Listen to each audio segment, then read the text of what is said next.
Друзья, на самом деле сегодня я буду говорить об очень важной теме. В прошлый раз я затронул эту тему, когда я сказал, что в наших мозгах существуют тропы, по которым все еще продолжает ходить не Бог. Тропы. Знаете, вообще вот наше внутреннее мышление, на самом деле его никто не видит, но это ты настоящий. Ты снаружи можешь быть правильным, ты снаружи можешь быть приучен, вести себя правильным образом. Но то, кто ты есть на самом деле, это то, кто ты вот здесь, в своем мыслительном процессе. Да, потому что каковы мысли человека, таков и он. От этого никогда невозможно будет отказаться. Поэтому, знаете, когда вот Хартвик приезжал, он говорил про освящение. Бог приходит светом. Освящение — это не освящение вот такое. Освящение — это когда святость Божия, она увеличивается в нашей жизни. Но так это тоже эпично, что освящение Божие, оно приходит и со светом тоже. Когда внутрь нас все глубже проникает Слово Божие, оно как огромный фонарь, светильник освещает наши сердца и начинает вскрывать какие-то комнаты, какие-то уголочки, которые были затемнены до этого, в которых мы привыкли находиться. Поэтому месяц за месяцем, год за годом, десятилетие за десятилетием Бог производит в нас этот постоянный процесс освящения. Если ты 30 лет верующий, как и я, ты можешь внутри своего сердца прийти к обольщению, когда ты скажешь, что да, в чем мне освящаться? Вон Даник пусть освящается, он там 2 года, грубо говоря, верующий, он на начале пути, а я уже все знаю, все могу. Это одно из самых страшных обольщений, потому что внутри нас все еще есть тропы, вот здесь в голове, по которым ходит дьявол. У разных людей по-разному называются. Например, у кого-то хайвей страха. То есть ты сидишь здесь, улыбаешься, а вот здесь у тебя эти мысли, они неконтролируемый. Страх о будущем, страх о твоей дочери, страх о твоем сыне, страх о том, где я буду деньги завтра зарабатывать, страх о том, вдруг у нас, как в Алмате, произойдет землетрясение, а я-то в новом доме живу, а вот я Турцию вспоминаю. И вот эти вот хайвеи, нам с ними надо что-то сделать. Сегодня я буду говорить об одном очень интересном. И я знаю, что этот бульвар, он касается всех. Если ты вдруг будешь сегодня говорить: ой, это вообще не про меня, это не про мою жизнь, не про мои мысли, я с тобой всегда поспорю, потому что это то, в чем мы жили с детства. И, к сожалению, иногда продолжаем в этом жить. Итак, сегодня проповедь называется «Бульвар горечи». Бульвар горечи. Вот он. И знаете, да, там гаишники присматривают за этим бульваром. На самом деле, это вот тот самый проспект, по которому иногда носятся наши мысли. И мы не отдаем себе отчет в одном, что только ты вправе вот здесь, на входе в этот бульвар, построить забор. Только ты сегодня хозяин своих мыслей. Многие люди сегодня говорят: ой, я не знаю, как победить похоть, я не знаю, как победить болезнь даже. Ой, я не хочу бороться, я не хочу преодолевать что-то, потому что я не хочу себя самого насиловать. Я просто буду молиться о милости Божией, чтобы этот бульвар был закрыт. Знаете, если вы читаете Новый Завет, я хочу вам сказать, друзья, в Новом Завете побеждают только бойцы. Только бойцы. Люди, которые способны преодолевать и побеждать свои мысли. Люди, которые способны сразиться с нищетой. Люди, которые способны сразиться с болезнями. Ребята, я хочу вам сказать, каждый из вас, вы при начале пути, многие молодые люди, вы при начале пути. Успех в Боге – это от твоего внутреннего состояния. Когда ты, как Давид, 17-летний пацан, выходишь против Голиафа и говоришь: некому сразиться, я сражусь. Потому что я знаю моего Бога, который стоит позади меня. И вместе с Ним я сражался против медведя, против льва, и мы преодолевали.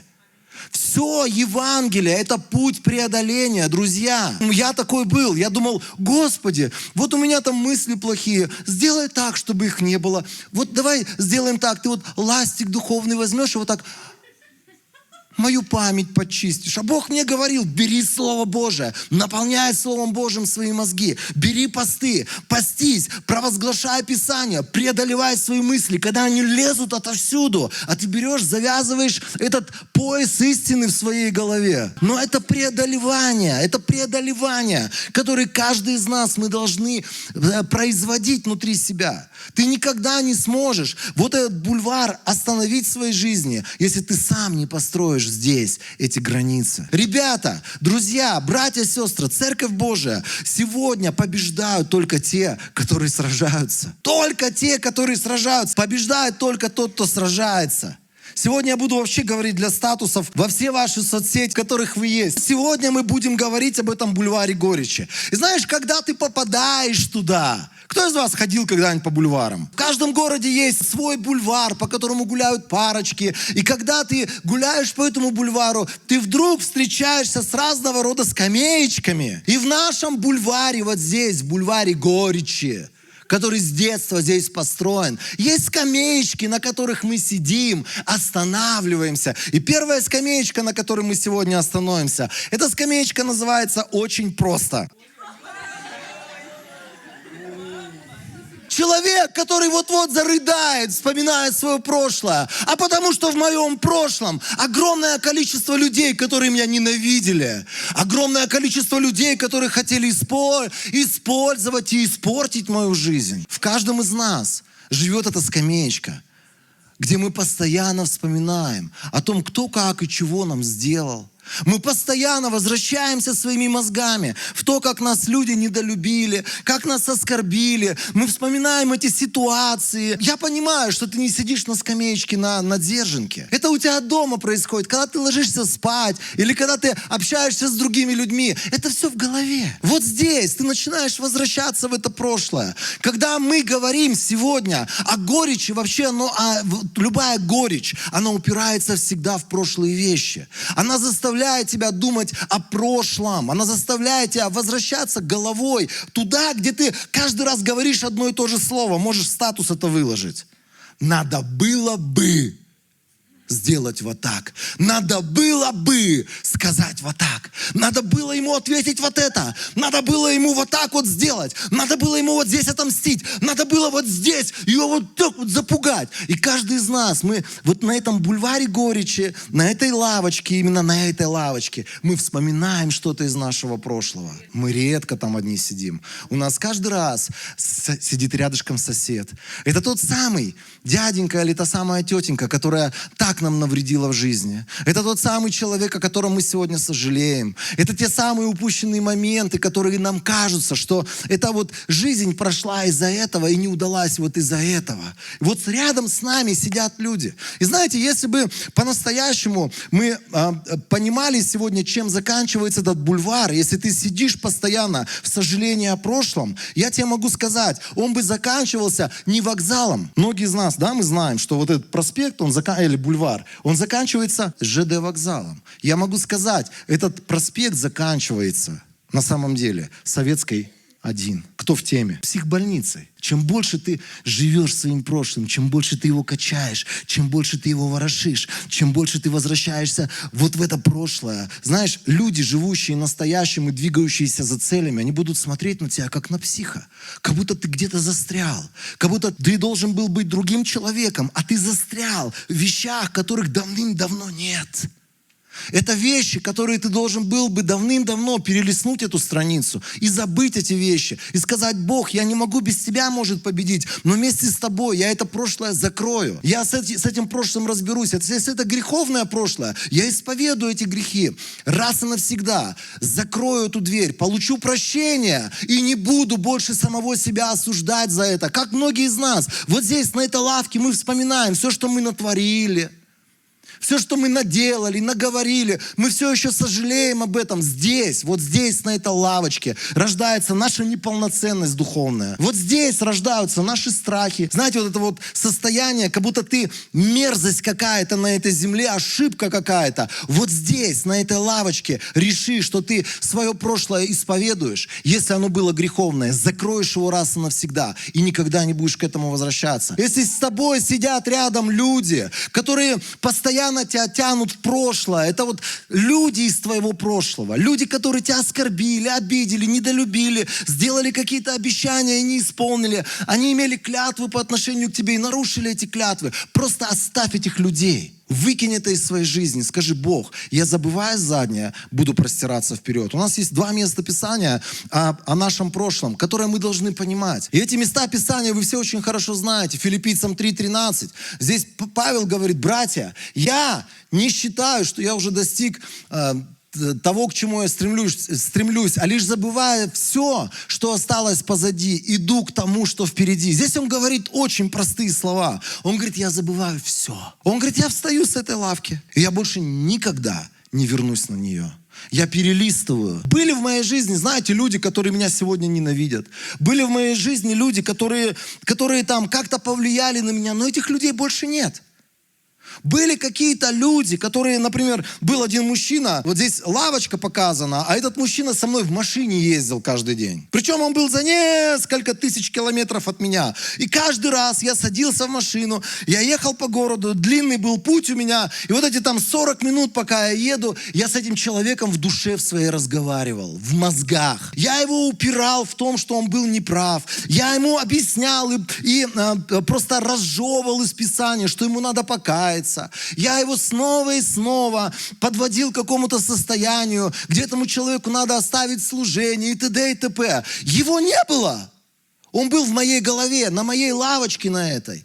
И знаете, в один прекрасный момент я понял, что мне нужно сделать то, что сказал Павел. Я это знал всегда, что мне надо оставить все, что было позади, и идти к тому, что впереди. Друзья, мы никогда не придем ни к чему от Бога, если мы живем прошлым. Это как люди: дайте мне что-нибудь в руки. Дайте мне в руки бутылки. Все, у меня заняты руки. И знаете, вот любой из вас, вот ты мне сейчас iPhone 15 Pro Max хочешь дать. Вот, iPhone 15 Pro Max хочу. И это хочу. Ну, дурак, конечно, на воду поменял. Мы же такие, мы держимся за это. Бог говорит: оставь, дружище. Сойди с этой лавочки. Вон то, к чему ты стремишься.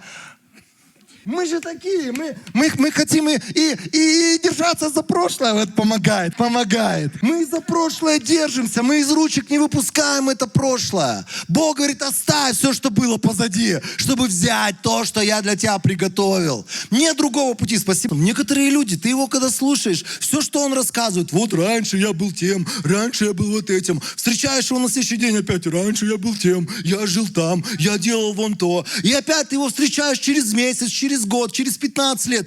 Та же самая риторика. И прикол в том, что как он был 15 лет назад, никто, нигде, никуда не двигался. Он на том же самом месте. Это люди, живущие пробуждением 90-х. Это люди, живущие: я когда-то бесов выгонял. Я когда-то там то, я когда-то это. Хорош, братан, все, перелистни страничку. Некоторых слушаешь, они про свое прошлое так разговаривают, как будто это вот та самая жизнь, которая вот уже прошла, и вот все, чем он может жить, это только своим прошлым. Перелистни страничку. Давайте следующее место Писания, и отсюда мы тоже статусы возьмем. 2 Коринфянам 5:17, там написано так, что каждый из нас, мы сегодня новое творение, старое прошло.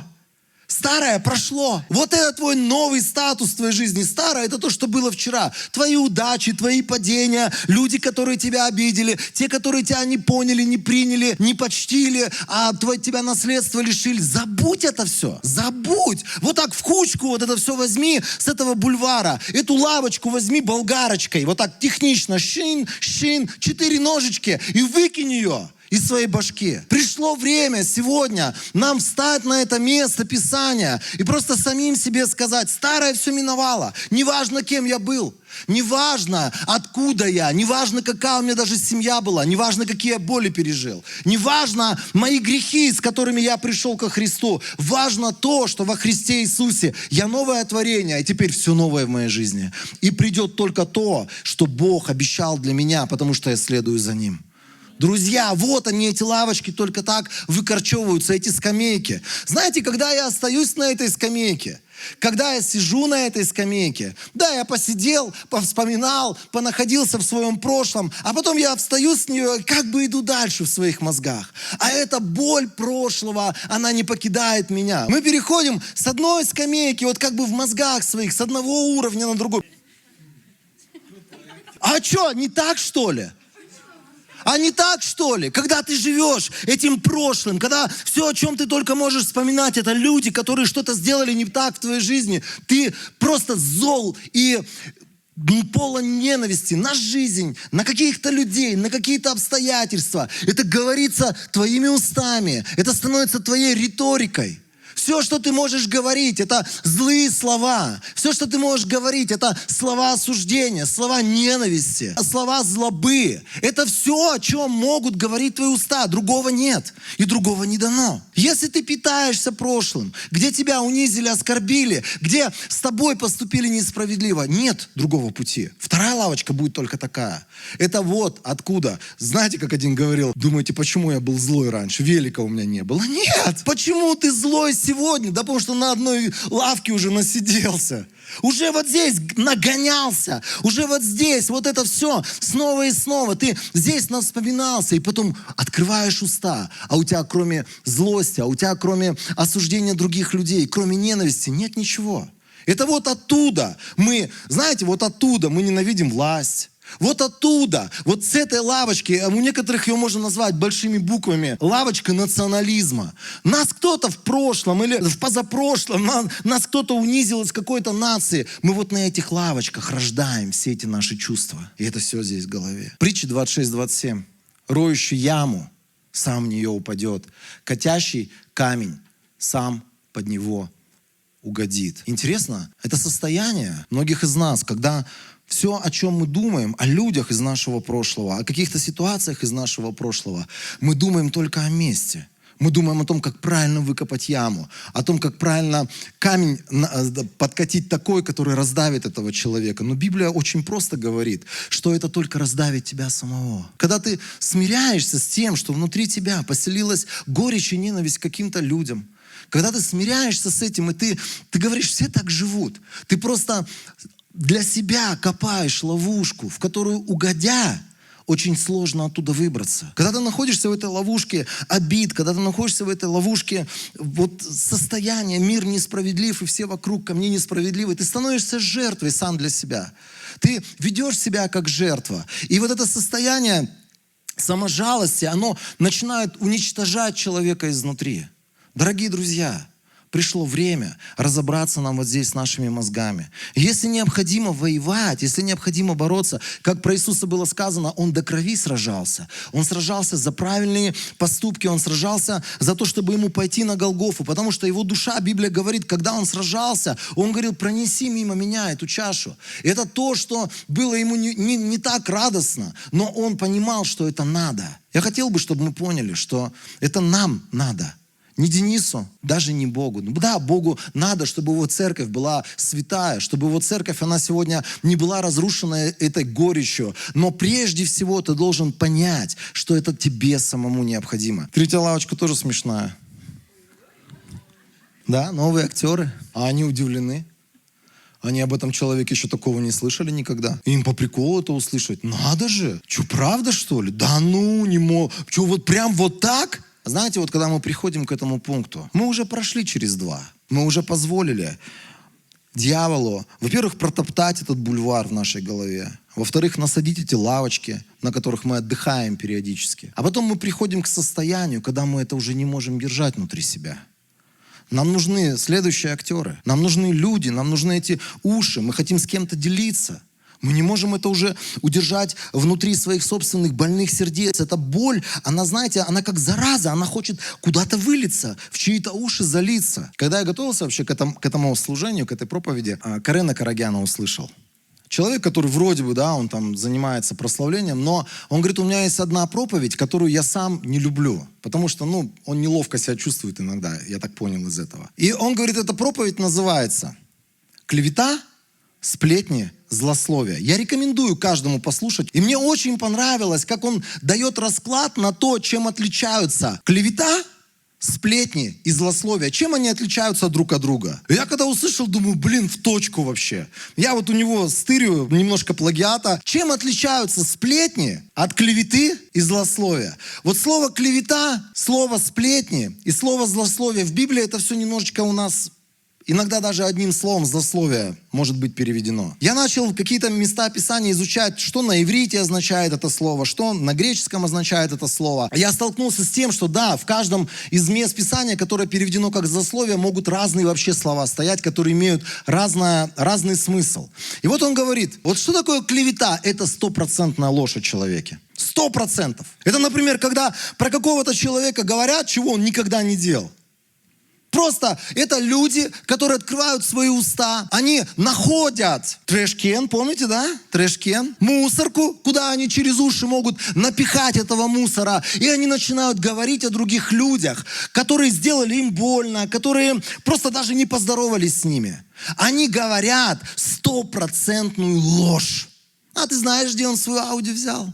А пришла одна сестра, сказала, это пожертвование для того, чтобы вы могли построить здание церковное. Он пошел, купил себе Ауди. 100% ложь. Это когда 100% ложь. Про меня рассказывали такие вещи. Иногда ты слушаешь, думаешь, да не может быть, что прям вот так откровенно говорят про тебя это. Потом ты выясняешь, и вправду люди, которые должны вроде бы свет нести, они говорят 100% ложь.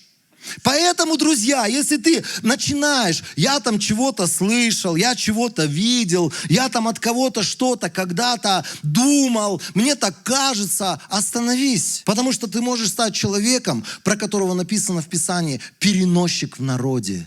Человек, который сегодня задействован в клевете. Вот сделайся человеком, который никогда ничего не говорит о других людях, если он этого не знает. Если ты не знаешь 100%, что это факт. Первое послание Иоанна, а там написано, что мы трогали, что мы видели, что мы осязали, переживали. Вот этим мы хотим с вами поделиться. Вот этим. Не то, что я думаю, я предполагаю, мне так показалось. Ко мне приходят люди, говорят, ты зачем вот так сказал? Я говорю, я такое сказал?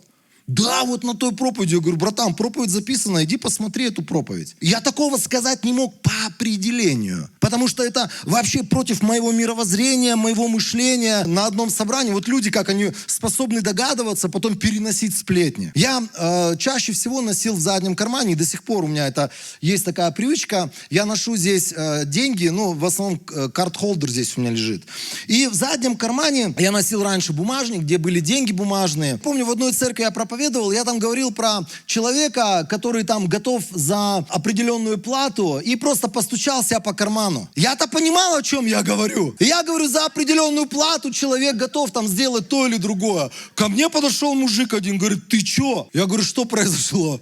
У меня в каждой церкви есть хейтеры свои, они потом приходят, и они меня лечат. Какой у меня сленг был неправильный, какая у меня футболка не та. Знаете, это люди, которым вообще никогда не угодишь. Придешь в футболке, что ты не в костюме пришел? В костюме придешь, ой, франт, ой, блин, вот это вот чудо, религиозностью от него воняет, от его костюма. Приедешь на машине, наворовал там, а за счет прихожан гоняет на машине. Придешь пешком, ой, пришел, блин, даже машины нет. Жалкий, ничтожный человек, который, что он нас может научить? Это хейтеры. Я просто показал, он говорит, ты что показал? Я говорю, а что? Достаю бумажник свой, он говорит, а я там сказал другим, что ты, вот это предполагал, ты вот... Я думаю, ты чё, человек? Он раскачал такую тему там. Я даже в голове подумать не мог, что так можно. У меня в эту сторону мысли даже не работали. Я говорю, стопэ, братан, все, вот бумажник, все, на что я хотел указать, больше ничего, вообще без всяких смыслов. Итак, клевета – это стопроцентная ложь о человеке. Сплетни – это когда ты говоришь что-то о человеке, но и немножечко, чуть-чуть добавляешь своих чувств к этому человеку, своих каких-то взглядов, своих мнений. Ты вспоминаешь что-то из прошлого этого человека. И ты вроде бы говоришь все правильно, но ты добавляешь вот такой маленький кусочек. У русских говорят, в бочку меда. Сами знаете. И хавать ты этот мед никогда в жизни не будешь, потому что он мерзкий, потому что от него тошнит. И ты поговорил с таким человеком, вроде факты рассказывает, а от этого воняет. Религиозный мир очень маленький. У нас есть люди, которые просто являются вот такими. Архив, архивариусы. Вот просто хочешь о ком-то чего-то узнать. Я, например, не знаю, как живут те, другие, третьи, 15. Но есть люди, они архивариусы, у них архив. И вот этот архив состоит, половина в этом архиве правда, другая часть это вот эти вот личные примеси к этому человеку, это личная неприязнь. Как говорится, у вас есть что-то личное к этому человеку? Ничего личного, только неприязнь. И потом какая-то часть, это какие-то факты натянутые, примесь, то, чего не было никогда. Так получилось, что мы выходили из одной организации религиозной, и там люди какие-то пытались нам в спину бросать куски грязи. И я помню эту ситуацию, когда один человек, я вышел, причем из помещения, где я там просил, чтобы меня с миром выпустили, меня выпустили с миром. Один человек встал и говорит: знаете, я про него тут такую ситуацию узнал, услышал. И вот просто, что такое сплетни? Он говорит, этот человек был на той конференции. Был он на той конференции? Был. За эту конференцию оплатили вот эта вот приглашающая сторона. Было это? Было. 100% это было. И потом дальше он добавляет, но мне сказали, что когда эта конференция шла, он половину сессии пропустил. А вот это полная ложь. Знаете, человек хотел дискредитировать тебя в глазах других людей. Человек хотел вот этой вот сплетней просто выказать и показать. Маленькая штучка он добавил, просто чтобы дискредитировать тебя. Злословие – это говорить факты за спиной другого человека. А знаете, мы иногда как факты говорим. Мы же не только положительные факты говорим. Мы же говорим факты, которые были из жизни этого человека, но они могут быть совсем не положительные. И эти факты давным-давно и Бог закопал, и человек этот закопал. Это уже решенный вопрос. Ты мог кому-то что-то исповедовать, давным-давно уже с этим ты не живешь. А человек про тебя какие-то факты кому-то рассказывает. Ой, посмотрите того проповедника, а что его смотреть? Он-то вот, я-то знаю, как он жил тогда-то или тогда-то. У него вот такой проспект похоти был. Был, да сплыл, преодолел и победил. Знаете, как легко мы говорим вот эти вот иногда неприглядные факты за спиной человека. Когда ты говоришь, вот, например, ты с кем-то, у нас тут 3 человека, один говорит, 2 слушают. Один говорит всегда, кто-то его слушает. И он говорит факты, может быть, он палец показывает, ты прикинь. И они, да ты чё? Ты прикинь! И он рассказывает какие-то вещи, дискредитируя 3-го человека или 4-го человека, которого здесь нет. Если ты что-то любишь о другом человеке поговорить, представь, что этот человек стоит за тобой и слушает тебя. А лучше, что вот он здесь рядом стоит, и ты прямо сейчас при нем это говоришь. О, как все сразу, и риторика изменится. Изменится риторика. Как мы, знаете, как мы прикалываемся над людьми, которых нет. Как мы троллим людей, которых нет. Как мы чморим людей, которых нет. А потом, когда мы их встречаем, мы говорим, как ты, братишка? Я тебя 500 000 лет не видел, дай тебя в щеки поцелую. Только что про него вот столько наговорил. А это другая лавочка, мы и до нее доберемся. Если твой брат согрешил против тебя, так или иначе, мы, знаете, мы живем в церкви, мы обычные люди, мы не ангелы. Мы можем делать какие-то вещи, кроме того, чтобы хлопать белыми крыльями позади нашей спины. Мы можем делать неправильные вещи друг по отношению к другу. К сожалению, мы можем это делать. И знаете, вот здесь написано, если твой брат согрешил против тебя, то пойди и расскажи вот этим 2 актерам о том, какая он сволочь. Нет, здесь написано по-другому, то пойди и с глазу на глаз скажи ему. Альмирка, ты мне задолжал, братишка, бабок. Я тебе 2000 дал на штуку эту купить, на рюкзак. А ты приехал втихаря, замылил мои деньги, не отдаешь. Вот это по-честному. А знаете, другое, когда, например, он приехал, тишину поймал, а я жене свою, прикинь, я-то ему 2 дал, он мне рюкзак не привез, деньги замылил, благословляю тебя. Как часто, вместо того, чтобы пойти с Альмиром разговаривать, мы идем совершенно к посторонним людям. Мы ищем вот эти уши свободные. С другой стороны, те, которые сидят на лавочке с этими ушами открытыми, это их грех, потому что они просто впитывают эту нечистоту. Видать, есть определенная почва, им нравятся эти разговоры. Есть вообще категория людей в церкви, которым только и нравится поговорить. А что там в вашей церкви? Что, кто-нибудь в блуд упал за последние полгода? Никто? Да блин! А что, кто-то деньги стырил, кто-то там чего-то, кого-то поколотил, где-то чего-то случилось. Расскажите мне что-нибудь интересное. И человеку, знаете, как будто жить трудно. Там написано, вот так, бывает, что против нас кто-то согрешил. Иди, расскажи, если он послушает тебя, то ты приобрел своего брата. Не послушай, дальше там написано, он не будет тебя слушать. Возьми с собой еще одного или двух человек, которые были свидетелями каких-то вещей. Приди и снова с ним поговори. Но если не послушает, если это все переросло в какой-то конфликт, дальше там написано, иди в церковь. И в церкви, то есть что такое в церковь? Это не значит, что прийти сейчас, взять микрофон и сказать, во имя Иисуса, знайте, братья и сестры, Альмир полгода назад получил 2000, спрятал их от меня, не отдал мне деньги, не отдал мне рюкзак, который должен был купить, хотя приехал с рюкзаком, присвоил. И знаете, это не об этом. Это значит прийти к руководству церкви, к людям, которые занимаются душепопечением Альмира, и сказать, есть трудность у нас некоторая. Вот здесь интересно, в разных переводах одно и то же местописание из притч. 26-22 притчи. Здесь написано слова наушника как лакомство. Они входят во внутренность чрева. А другое слово здесь написано так. Люди любят сплетни. Это для них как вкусная еда. Вот я 2 дня не кушал, я 2 дня опостился. Такая вкусная еда сейчас любая. Знаете, вот вы же знаете, откроешь там хлеб у тебя. И он такой вкусный, необычно. И ты водой его запиваешь, ты эту корочку грызешь, думаешь, Господи, какой ты вкусный хлеб создал. Ты проголодался. Вот многие люди, они вот как будто бы духовно голодные до сплетен. Когда кого-то встречают и начинается, о, расскажи про этого там из вашего города. О, расскажи про этого из вашей страны. О, а что вот с этим? Ну-ка, давай-ка. Я хочу это знать. Зачем? Хорош. Это все начинается с лавочки, на которой тебя обидели, оскорбили, унизили.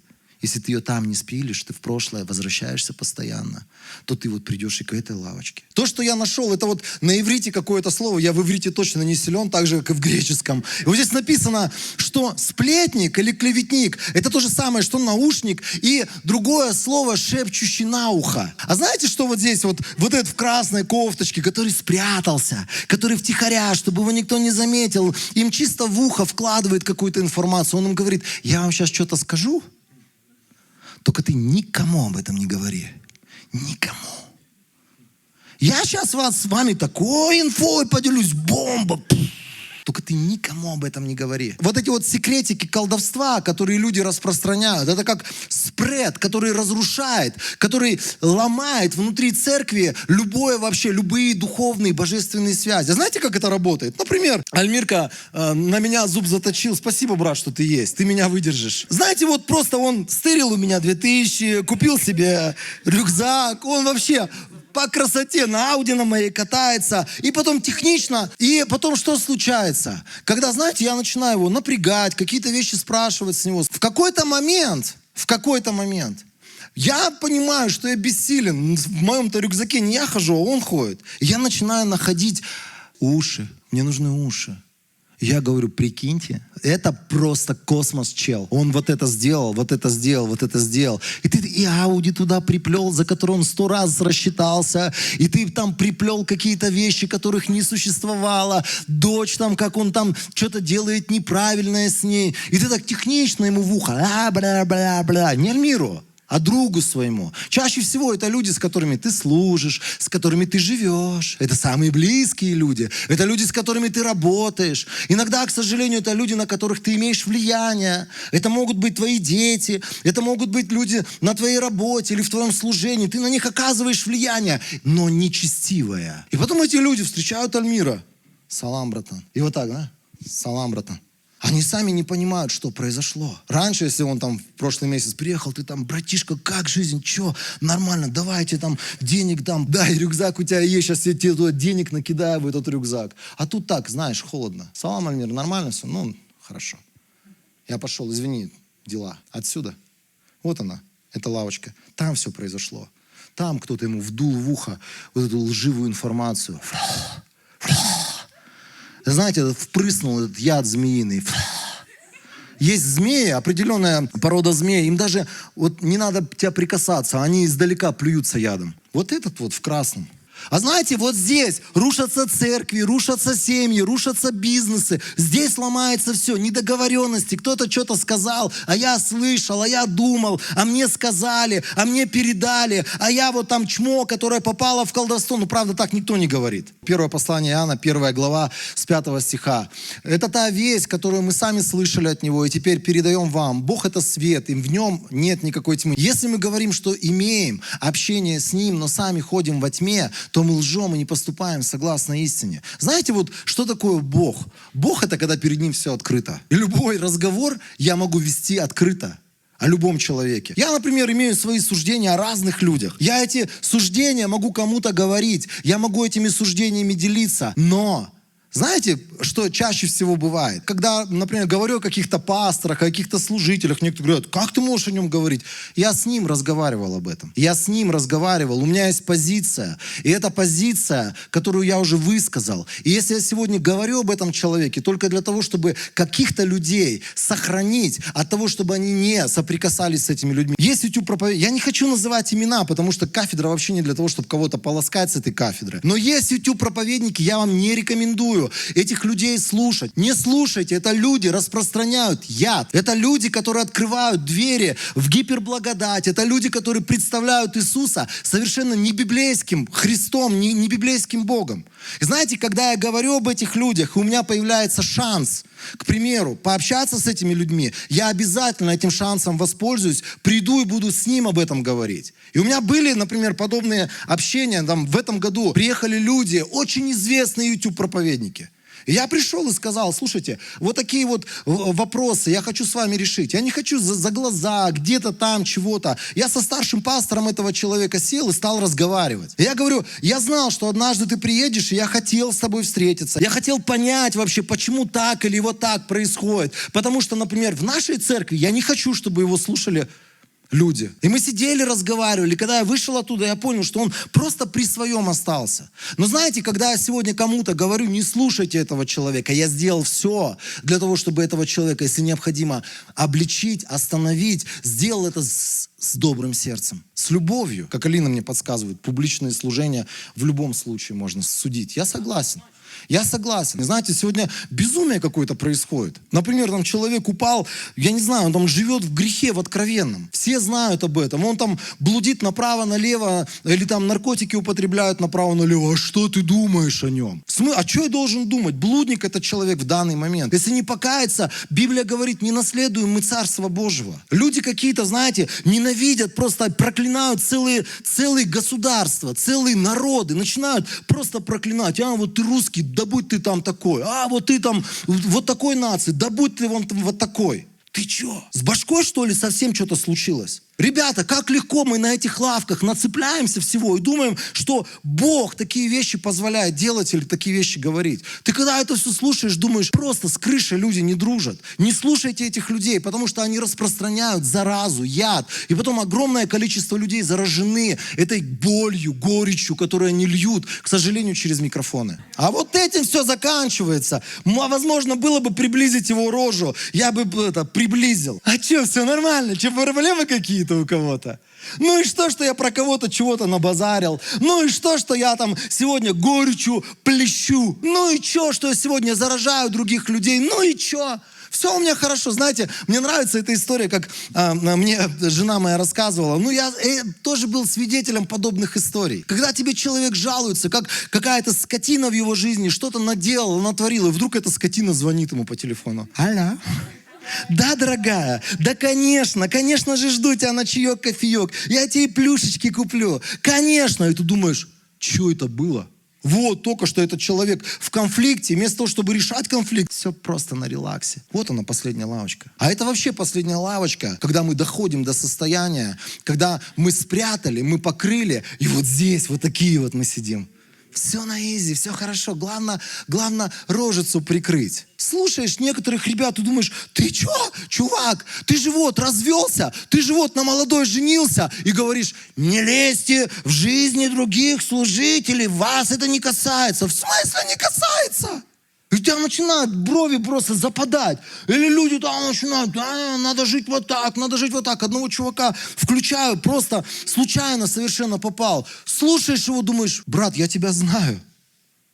Я тебя знаю. У тебя скандалы там есть определенные, блюдниковые. Так он там такое проповедует, как жить надо. Такое лицемерие. Знаете, вот любая наша проповедь, любое наше назидание, любое наше наставление, которое мы не говорим из настоящего сердца, которое мы просто говорим вот из этой рожицы, это все называется лицемерие. Очень интересное место Писания. Послание Галатам, 2 глава, 11 стих. Здесь апостол Павел рассказывает о том, что однажды у него с Петром произошла неприятная история. Здесь эта история описывается. Когда Петр пришел, здесь он его называет Кифой почему-то.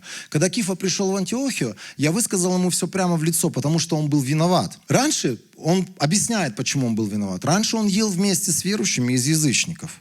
Но когда пришли некоторые люди, посланные Иаковом из Иерусалима, а помните, это евреи, которым было как бы с детства запрещено вообще с язычниками что-либо общее иметь, да, сообщаться с ними. Он стал устраняться и перестал общаться с бывшими язычниками из страха перед теми, кто был обрезан. Ему невыгодно это стало. И он говорит, да ну, зачем? Лишние какие-то пересуды начнутся в Иерусалиме. Он стал делать вид, что он вообще с ними, он-то в принципе с ними не общался. Здесь написано, так же лицемерно, как он. А вообще Павел не боится говорить про первого апостола. Некоторые церкви считают до сих пор, что он самый главный апостол. Он не боялся говорить о нем те вещи, которые есть. Он говорит, так же лицемерно, как Петр, начали поступать и другие иудеи. Так что их лицемерие сбило с правильного пути даже моего старого друга Варнаву. И там дальше написано. Он говорит, я ему в лицо сказал об этом. Я ему в лицо сказал об этом. Знаете, вот это лицемерие, с которым мы можем жить. Мы подстраиваемся под ситуации, под то, что выгодно или невыгодно, под какие-то обстоятельства. Мы с одними сюсюкаемся, а потом, когда мы уходим к другим, мы про них как какое-то зло распространяем. Потом обратно возвращаемся, обратно сюсюкаемся. Вот это вот неправда, вот это лицемерие, это уже последняя форма нашего внутреннего состояния, которое начинается с той самой лавочки, где мы не хотим перевернуть наше прошлое, не хотим разобраться с этим прошлым. Вот оно слово лицемерие. Это притворство, симуляция. Это когда ты не по-честному с человеком. Это когда ты нечестен с каким-то человеком. Ты улыбаешься ему, а в сердце у тебя горечь по отношению к нему. Поговори с ним. Ты можешь иметь претензии какие-то к нему. Ходишь. Может быть, ты решил, или такое, знаете, тоже бывает у нас поведенческая модель. Мы решили не соприкасаться с этим человеком. Если он сидит здесь, я сажусь там. Если он выходит самым последним из зала, я выхожу самым первым из зала. Лишь бы не пересечься лишний раз. Это все притворство. Поговори с человеком. Дорогие друзья, я очень сильно хотел бы, чтобы вот этот вот бульвар горечи в жизни каждого из нас, мы бы разобрали его сами для себя. Мы бы сами для себя решили сделать правильные выводы и начать преодолевать. Начали бы, то есть, преодолевать с сегодняшнего дня. Вот там, вот на этом бульваре кроются все наши какие-то нерешенные вопросы с людьми, все наши нерешенные конфликты. Какие-то конфликты мы загребли или засунули под ковер, какие-то конфликты мы сделали вид, что их нет. Но вот здесь, на этом бульваре горечи, оно все продолжает гнить.